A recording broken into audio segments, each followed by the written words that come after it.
नमस्कार साथियों, मैं विवेक आप लोगों का स्वागत करता हूं साहित्य गुरु यूट्यूब चैनल पे। जैसा कि आप लोगों को पता है, ये जो चैनल है हिंदी साहित्य को समर्पित चैनल है और इसमें हम यूजीसी नेट जेआरएफ की तैयारी करते हैं, जिसमें देखिए तमाम हम उन महत्वपूर्ण तथ्यों को और पीवाईक्यूज़ को हम देखते हैं जो कि एग्ज़ाम के दृष्टिकोण से बहुत ही ज़्यादा महत्वपूर्ण है। अगर आप किसी भी हिंदी साहित्य से संबंधित किसी भी टीचिंग एग्ज़ाम में अगर आप अपीयर होने जा रहे हैं तो आपके लिए ये जो चैनल है बहुत ही ज़्यादा लाभदायी होने वाला है, क्योंकि मैंने अपने टेलीग्राम चैनल पे आपको ढेर सारा कंटेंट प्रोवाइड कर रखा है। अगर आप उसको फॉलो करते हैं तो आपके लिए बहुत ही ज़्यादा उपयोगी सिद्ध होगा। तो देखिए, आज हम हिंदी साहित्य से जुड़े उन महत्वपूर्ण तथ्यों को देखेंगे जो कि बहुत ही ज़्यादा बेसिक हैं और इनसे जो है हर एग्ज़ाम में प्रश्न बनते ही बनते हैं। फिर आप नेट की तैयारी कर रहे हो या टीजीटी की कर रहे हो या पीजीटी की कर रहे हो, इनसे जो प्रश्न बनना तय ही है। तो देखिए, हम उन आज बेसिक्स क्वेश्चंस को करेंगे जो कि बहुत ही ज़्यादा मतलब बेसिक है, ये आपको पता ही होना चाहिए अगर आप साहित्य के विद्यार्थी हैं और हिंदी साहित्य के विद्यार्थी हैं तो चलिए हम उन महत्वपूर्ण तथ्यों को देखेंगे और उनसे किस प्रकार के प्रश्न बनते हैं उनको भी समझने की कोशिश करेंगे। तो देखिए, हिंदी का प्रथम कवि, आपको पता होना चाहिए कि हिंदी का जो प्रथम कवि है वह कौन है। तो देखिए, सर्वमत के अनुसार जो हिंदी के प्रथम कवि हैं वह सरहपा है। राहुल सांकृत्यायन और रामचंद्र शुक्ल, इनके अनुसार सरहपा को ही हिंदी का प्रथम कवि माना जाता है और 9वीं शताब्दी जो है इनका समय बताया जाता है। वहीं देखिए, जो दूसरा प्रश्न है, खड़ी बोली हिंदी के प्रथम कवि जो है किनको कहा जाता है। तो अमीर खुसरो को खड़ी बोली हिंदी के प्रथम कवि माने जाते हैं। वहीं देखिए, हिंदी के सर्वप्रथम कोष्टकार, मतलब कि जो सबसे पहले हिंदी का डिक्शनरी जिन्होंने बनाया वह किन्होंने बनाया, तो ये प्रश्न भी बनता है। तो अमीर खुसरो को ही माना जाता है। और जो खालिक बारी रचना है, बहुत बार नेट में पूछा जा चुका है कि जो खालिक बारी रचना है किसकी रचना है और कब की रचना है। तो देखिए, अमीर खुसरो की रचना है खालिक बारी और डिक्शनरी शब्दकोश, मतलब ये रचना जो है एक प्रकार का शब्दकोश है, ठीक है। वहीं देखिए, अपभ्रंश का प्रथम प्रबंध काव्य किसको माना जाता है। तो भविष्यत कहा बहुत बार पूछा जा चुका है। मतलब क्वेश्चन आपको देखने में बहुत ही सिंपल लग रहे होंगे, बेसिक लग रहे होंगे, लेकिन प्रश्न जो है इन्हीं से फंसते हैं सबसे ज़्यादा। तो देखिए, हिंदी के सर्वप्रथम कोशकार जो है अमीर खुसरो को माना गया है। अपभ्रंश का प्रथम प्रबंधकार जो है वो भविष्यत कहा को माना गया है और जो धनपाल हैं इसके रचनाकार हैं। वहीं देखिए, हिंदी का प्रथम महाकाव्य जो है किसको माना गया। तो आपको पता होगा कि बहुत सारे रासो ग्रंथ हमें आदिकाल में देखने को मिलता है, लेकिन जो महाकाव्य है वह पृथ्वीराज रासो को माना जाता है, जो कि चंद्रबरदाई के द्वारा लिखा गया है। वहीं देखिए, हिंदी खड़ी बोली का प्रथम महाकाव्य जो है आपको पता होगा कि हरिओद जी के द्वारा लिखा गया है और प्रिय प्रवास को माना जाता है, जिसका समय 1882 बताया जाता है। वहीं देखिए, हिंदी खड़ी बोली गद्य की प्रथम रचना जो है किसको मानी जाती है। तो प्रश्न ये भी बनता है कि हिंदी खड़ी बोली गद्य की प्रथम रचना जो है किसकी है। तो देखिए, चंद छंद वर्णन की महिमा जो कि गंग कवि की है। और ये जो स्टेटमेंट है ना, चंद छंद वर्णन की महिमा गंग कवि की, ये स्टेटमेंट देखिए पूछा ही जाता है। मतलब बहुत सारे एग्जाम्स में जो है ये पूछा जा चुका है। तो देखिए, आज आपको देखने में बहुत ही इजी लग रहे होंगे ये सारे के सारे मतलब प्रश्न और मतलब, लेकिन ये जो सीरीज़ है, ये जो मतलब क्लास है, बहुत ही ज़्यादा इम्पोर्टेंट है आपके हर एग्ज़ाम के लिहाज से। और इससे जो प्रश्न बनने हैं वह तय हैं। इनसे 4 या 5 प्रश्न आपके हर एग्ज़ाम में, अगर आप हिंदी साहित्य का एग्ज़ाम दे रहे हैं तो ज़रूर ही आने हैं। और देखिए, इस बार का जो एग्ज़ाम हुआ नेट का, उसमें भी देखिए ये जो प्रश्न है चंद छंद वर्णन की महिमा, ये पूछा गया था, मैचिंग में था, गंग कवि की ये रचना है। वहीं देखिए, हिंदी खड़ी बोली का प्रथम गद्य ग्रंथ किसको माना जाता है। तो हिंदी खड़ी बोली का जो प्रथम गद्य ग्रंथ है वो किसको माना जाता है। आपको पता होगा, गद्य जो होता है वो अलग विधा है लिखने की, और पद्य जो होता है कविता की तरह लिखा जाता है। गद्य जो होता है व्याख्यात्मक तरीका होता है, जिसमें निबंध, आलोचना, कहानियाँ, उपन्यास लिखी जाती है, और पद्य में केवल कविताएं लिखी जाती है। तो देखिए, हिंदी खड़ी बोली का प्रथम गद्य ग्रंथ जो है किसको माना जाता है। भाषा योग वशिष्ठ को माना जाता है, जो कि राम प्रसाद निरंजनी के द्वारा लिखी गई है। और ये प्रश्न भी बहुत ज़्यादा पूछा जाता है। वहीं देखिए,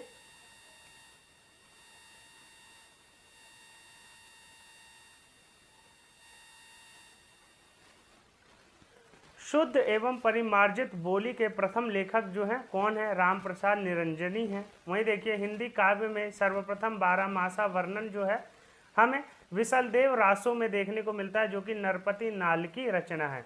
तो 12 मासा की जो प्रथम मतलब एक तरह से वर्णन है वह हमें नरपति नाल की रचना विशलदेव रासो में देखने को मिलती है। वहीं देखिए हिंदी काव्य में सर्वप्रथम 12 मास का वर्णन आपने देखा विशलदेव रासो में है। और देखिए क्या है, हिंदी काव्य में सर्वप्रथम नखशिख वर्णन जो है राउल वेद में हमें देखने को मिलता है। तो राउल वेद जो रचना है उसमें हमें ये देखने को मिलता है नखशिख वर्णन, जिसमें पूरे अंगों का वर्णन किया जाता था, जो कि रीतिकाल की सबसे ज़्यादा प्रमुख एक तरह से अलंकारिकता थी, श्रृंगारिकता थी। ठीक है, वहीं देखिए हिंदी का प्रथम चंपू काव्य जो है राउल वेल है। देखिए हिंदी का जो प्रथम चंपू काव्य है वह कौन सा है? राउल वेल है। और देखिए कितने महत्वपूर्ण तथ्य हैं जो कि आपको एक जगह आपको देखने को मिल रहा है, और इनसे जो प्रश्न जो है सबसे ज़्यादा बनते हैं, क्योंकि बेसिक्स जो होते हैं वह हम भूल जाते हैं और एडवांस के चक्कर में हम बेसिक्स को रिवाइज भी नहीं कर पाते। तो देखिए हिंदी में सर्वप्रथम दोहा छंद का प्रयोग जो है जोइंदू ने किया। ठीक है, और वहीं देखिए हिंदी में सर्वप्रथम दोहा चौपाई पद्धति का जो प्रयोग है सरहपा ने किया। देखिए जहाँ पे दोहा और चौपाई दोनों का प्रयोग किया जाता है उस शैली को कहा जाता है कड़वक शैली। तो ये शैली के बारे में भी आपको पता होना चाहिए। वहीं देखिए हिंदी के प्रथम रीतिकार मतलब हिंदी के प्रथम गीतकार कौन है? तो विद्यापति आदिकाल के कवि हैं। विद्यापति को हिंदी का प्रथम गीतकार माना जाता है। वहीं देखिए हिंदी की प्रथम कवियत्री जो है किसको माना जाता है? मीराबाई को माना जाता है। और आधुनिक कवियत्री जो है आधुनिक मीरा जो है वह महादेवी वर्मा को माना जाता है। वहीं देखिए हिंदी के प्रथम दलित कवि जो हैं संत रैदास। आपको पता होगा कि जो संत रैदास थे वही मीराबाई के गुरु भी माने जाते हैं। तो हिंदी के प्रथम दलित कवि जो हैं संत रैदास को माना जाता है और मीराबाई के गुरु रह चुके हैं। वहीं देखिए आधुनिक हिंदी के प्रथम दलित कवि जो हैं वह किसको माना जाता है? तो इनको भी देख लिए, हीरा डोम जो है आधुनिक दलित कवि माने जाते हैं, जो कि अछूत की शिकायत इनकी रचना है। वहीं देखिए हिंदी खड़ी बोली का प्रथम काव्य ग्रंथ हिंदी खड़ी बोली का जो प्रथम काव्य ग्रंथ है वह कौन सा है? तो एकांतवासी योगी। तो एकांतवासी योगी जो है हिंदी खड़ी बोली का प्रथम काव्य ग्रंथ है और इसकी रचना जो है श्रीधर पाठक के द्वारा की गई है। वहीं देखिए मुक्त छंद के प्रथम मुक्त छंद के प्रथम प्रयोक्ता जो है किनको माना जाता है? निराला को माना जाता है, सूर्यकांत त्रिपाठी निराला को, जो कि छायावाद के एक प्रमुख स्तंभ माने जाते हैं और जूही की कली इनकी रचना है। हिंदी में रीति काव्य का प्रथम ग्रंथ जो है हित तरंगनी कृपाराम की रचना है और बहुत ही ज़्यादा मशहूर रचना है और यूजीसी नेट में इनसे प्रश्न बने हैं और हर साल इनसे 4 या 5 प्रश्न आते ही आते हैं। वहीं देखिए हिंदी का प्रथम मौलिक नाटक, तो मौलिक नाटक जो है अगर हम देखें भारतेंदु के अनुसार तो हिंदी का प्रथम मौलिक नाटक जो है नहुस को माना जाता है और गोपाल चंद जो कि हरीशचंद्र के पिता थे उनकी रचना यह है।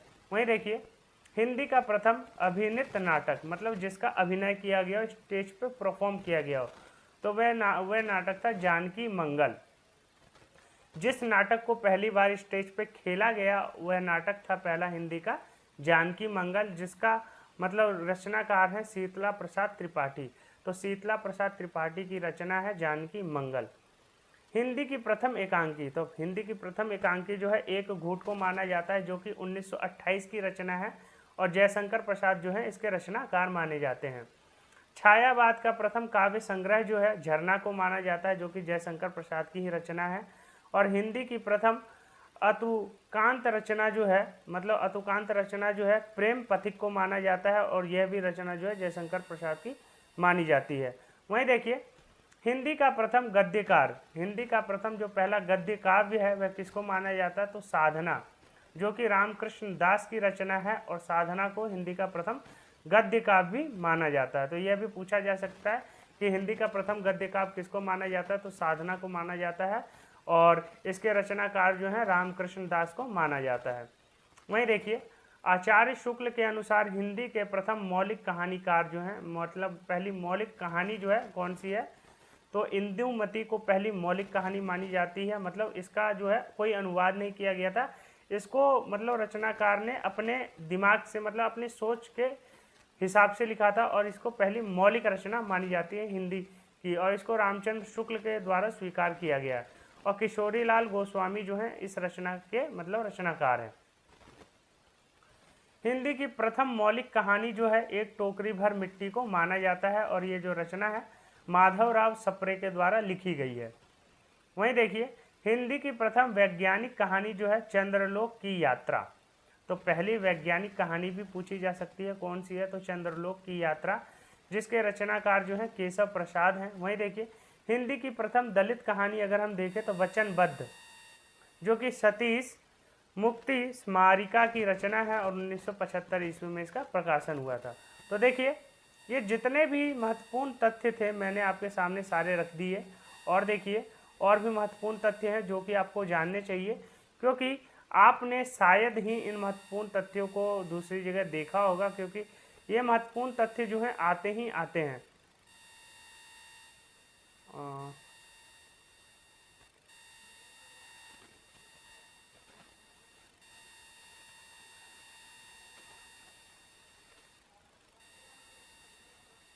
हाँ देखिए हिंदी का प्रथम मौलिक उपन्यास जो है, पहला मौलिक उपन्यास हिंदी का जो माना जाता है वह परीक्षा गुरु को माना जाता है, और श्रीनिवास दास, लाला श्रीनिवास दास को इसका मतलब क्या माना जाता है? रचनाकार माना जाता है। हिंदी का प्रथम दलित उपन्यास जो है छप्पर को माना जाता है, और जयप्रकाश कर्दन जो कि 1994 ईस्वी में इसका प्रकाशन हुआ, और जयप्रकाश कर्दन जो थे इसके रचनाकार थे।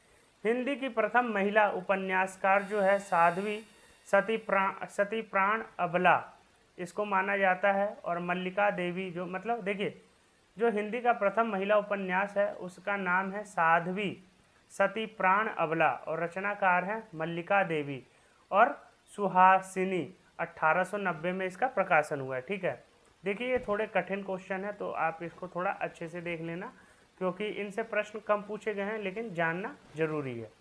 वहीं देखिए हिंदी की प्रथम आत्मकथा अगर हम देखें तो हिंदी की प्रथम आत्मकथा जो है अर्धकथानक, जो कि बनारसी दास की रचना है। हिंदी का प्रथम मानव जीवन ग्रंथ, हिंदी का प्रथम मानव जीवन ग्रंथ जो है कलम का सिपाही, जो कि अमृतलाल के द्वारा लिखी गई है, और अमृतलाल जो थे वह कौन थे? प्रेमचंद के बेटे थे, और ये जो रचना है प्रेमचंद पे ही आधारित है। हिंदी का प्रथम मानक जीवनी ग्रंथ जो है कलम का सिपाही, जो कि अमृत राय के द्वारा लिखा गया है। हिंदी का प्रथम यात्रा संस्मरण, देखिए हिंदी का प्रथम जो यात्रा संस्मरण है लंदन यात्रा, जो कि श्रीमती हरदेवी के द्वारा लिखी गई है। 1883 में इसका प्रकाशन हुआ है।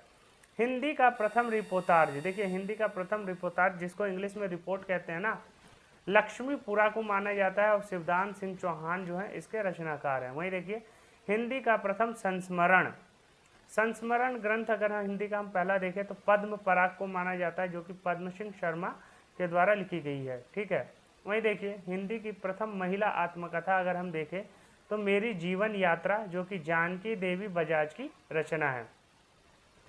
और देखिए हिंदी की प्रथम दलित महिला आत्मकथा अगर हम देखें तो दोहरा अभिशाप, कौशल्या वैसत्री की रचना है। और वही देखिए हिंदी आलोचना की प्रथम पुस्तक अगर हम देखें तो आलोचना आपको पता होगा कि मतलब किसी के बारे में एक दृष्टिकोण देना, सही गलत दोनों चीज़ों को दिखाना।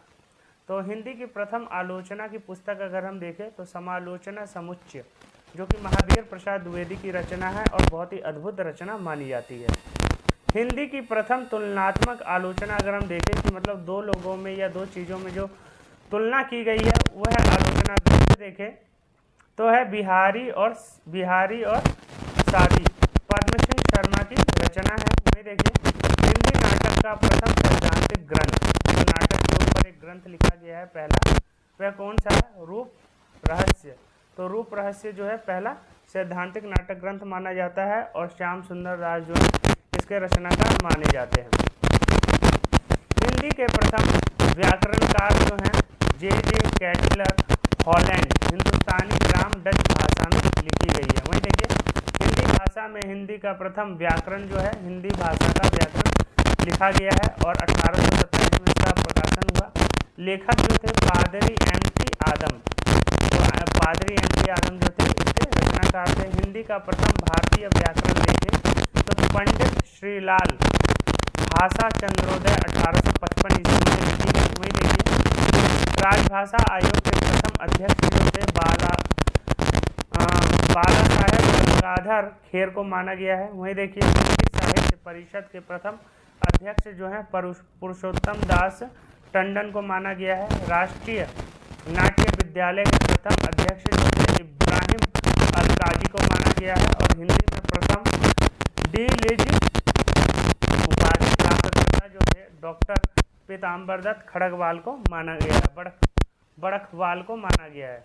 वहीं देखिए नागरी प्रचारणी सभा के प्रथम सभापति जो थे बाबू राधाकृष्ण दास को माना गया है। और नागरी लिपि सुधार समिति के जो प्रथम सभापति थे वह महात्मा गांधी 1935 ईस्वी को में हैं। तो ये प्रश्न जो है पूछा जाता है कि जो नागरी लिपि सुधार समिति के प्रथम सभापति थे वह महात्मा गांधी थे और 1935 में इनको मतलब ये उपाधि दी गई थी। देवनागरी लिपि सुधार समिति के प्रथम अध्यक्ष जो थे आचार्य नरेंद्र देव थे। 1947 में इस चीज़ की स्थापना की गई थी। हिंदुस्तानी के स्थान पर हिंदी शब्द का सर्वप्रथम प्रयोगकर्ता जो है हिलक्राइस्ट ने किया। और हिंदी जो है फारसी का शब्द है, ये आपको पता होना चाहिए। और देखिए खड़ी बोली शब्द का प्रथम प्रयोक्ता जो है लल्लू लाल को माना जाता है।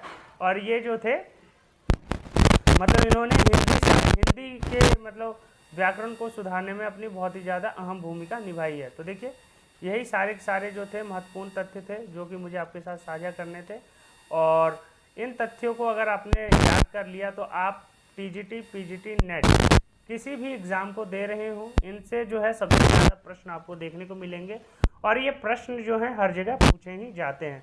तो देखिए ये जो पीडीएफ है मैं आपको टेलीग्राम पे शेयर कर दूंगा और टेलीग्राम का जो लिंक है डिस्क्रिप्शन बॉक्स में दिया रहेगा। आप वहाँ से टेलीग्राम चैनल को ज्वाइन कर लीजिए और वहाँ पे ऑलरेडी बहुत सारे पीडीएफ्स प्रोवाइड मैंने कर रखे हैं जो कि आपके एग्ज़ाम के लिए बहुत ही ज़्यादा उपयोगी सिद्ध होगा। देखिए जो दिसंबर की तैयारी कर रहे हैं, नेट की तैयारी कर रहे हैं, जीएस की तैयारी कर रहे हैं, वे मेरे साथ जुड़ सकते हैं और चैनल को सब्सक्राइब कर लीजिए क्योंकि मैं रोज़ महत्वपूर्ण तथ्यों को आपके लिए लाता हूँ और आपको पीडीएफ भी प्रोवाइड करता हूँ जिससे आप जो है रिवीजन भी कर सकें। तो देखिए साहित्य गुरु चैनल को सब्सक्राइब कर लीजिए और अपने दोस्तों के साथ भी शेयर कीजिए।